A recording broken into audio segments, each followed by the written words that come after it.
Let's just dive right into this explainer. Today, we're going to deconstruct a completely fascinating anomaly.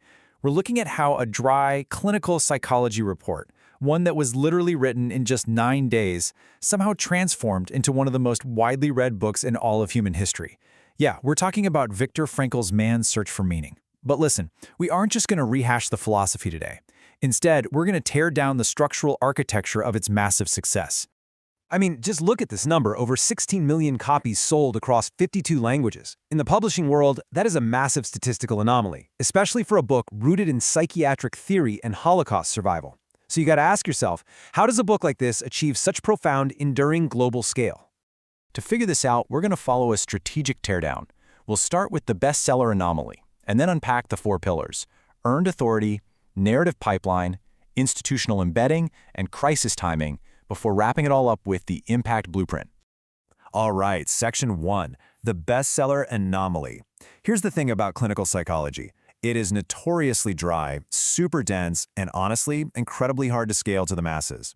Typically, this stuff stays firmly trapped in academic journals or dusty university lecture halls. But Frankl, he completely bypassed that usual friction of academic distribution. The Library of Congress didn't just call this a good read. They literally named it one of the 10 most influential books in the United States. It absolutely pierced the cultural consciousness. And this global scale, it definitely wasn't an accident. It operated on a brilliant 4-step flywheel, or what we can call in Stieflach's impact blueprint. It's essentially a masterclass in how to package and distribute a really complex idea so it lasts for generations.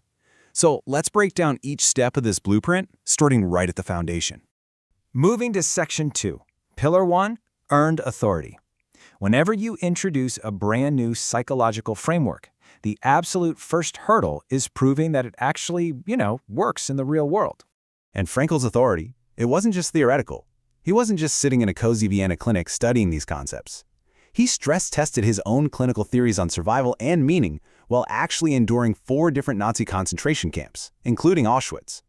He suffered the unimaginable, tragic loss of his pregnant wife Tilly, his parents, and his brother. He was stripped of literally everything: his life's work, his possessions, his loved ones. Yet he transcended all that suffering, which validated his core theory that human beings are fundamentally driven by a will to meaning. Frankl frequently pointed back to this philosophy from Nietzsche: he who has a why to live for can bear almost any how. By grounding his own survival in this exact idea, he built this unassailable authority. He proved that even when you are stripped of everything, your ultimate human freedom is choosing your attitude. When a man who has survived the absolute darkest depths of human history tells you how to find meaning, you don't question his credentials. You listen. That authority was irrevocably earned. All right, Section 3, Pillar 2, the narrative pipeline. Because here's the catch. You can have the greatest authority in the world, but if your packaging is inaccessible, you are never going to reach the masses. Take a look at this. It's basically the ultimate Trojan horse strategy. The original 1946 German title translated to "A Psychologist Experiences the Concentration Camp." I mean, it's clinical, it's very academic, but check out the English mass market pivot: Man's Search for Meaning. That is a total game changer. He pivoted from a clinical observation to a universal mass market existential hook. He made the title all about you, the reader, and your own personal search. He basically used the gripping, accessible narrative of his camp survival as a vehicle. Once you were hooked by the story, he just seamlessly introduced Logotherapy. That's his highly technical psychotherapeutic method centered on healing the soul by identifying a life purpose. He essentially embedded this complex height psychology right inside a harrowing memoir. It created a direct pipeline from the clinic straight to mainstream consciousness.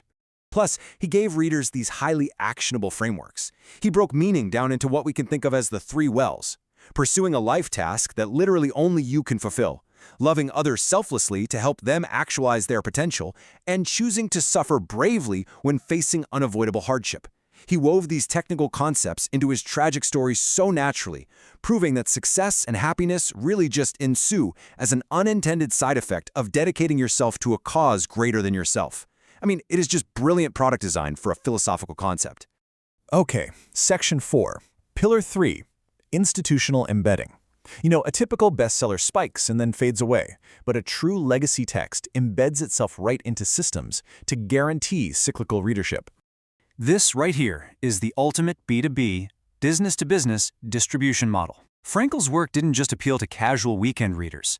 It completely transcended a single genre. It actually became required reading across high schools and universities everywhere. Just look at the breakdown. Psychology, philosophy, history, literature, theology, even Holocaust studies. By becoming a foundational text across all these incredibly diverse fields, the book established a self-sustaining flywheel. That institutional embed practically guaranteed that a massive new cohort of readers would be required to buy and read the book every single academic semester, year after year, decade after decade.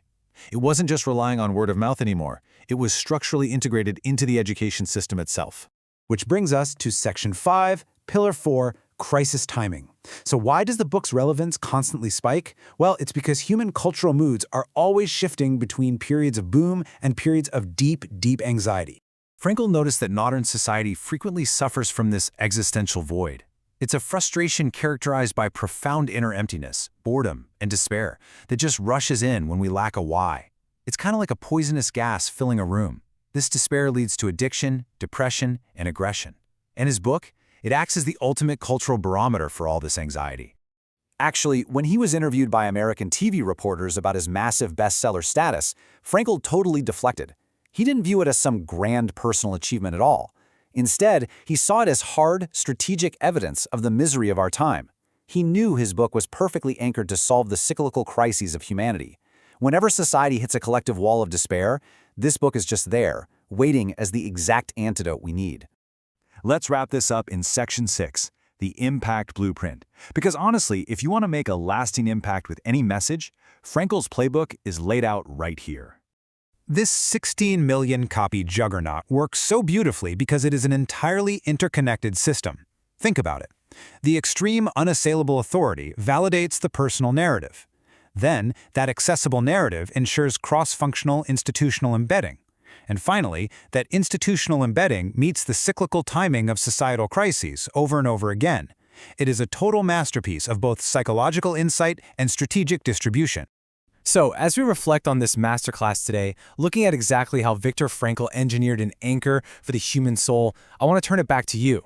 We've seen how Frankl built his legacy, but I want to leave you with this question to ponder. What life task are you constructing today that absolutely only you can fulfill? Thanks so much for exploring this explainer with me today, and I'll catch you next time.